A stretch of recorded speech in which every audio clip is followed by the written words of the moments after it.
کیا آپ کو معلوم ہے ایک سلطنت جس نے صرف 10 سالوں میں آدھی دنیا کو فتح کر لیا؟ خوش آمدید، آپ دیکھ رہے ہیں ایس جے ہسٹری۔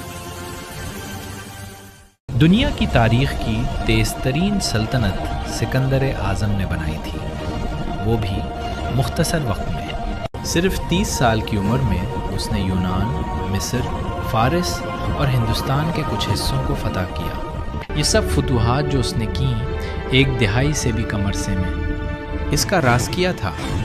یہ ایک سوالیہ نشان تو ہے، مگر اس کی رفتار، حکمت عملی اور ایک نہ رکنے والی فوج۔ الیگزینڈر نے اپنی زندگی میں کبھی کوئی بڑی جنگ نہیں ہاری، لیکن اس کی اچانک موت کے فوراً بعد اس کی سلطنت منہدم ہو گئی۔ پھر بھی اس کی فتح نے تاریخ کو ہمیشہ کے لیے بدل دیا۔ تاریخ کی مزید ناقابل یقین کہانیوں کے لیے ایس جے ہسٹری کو فالو کریں۔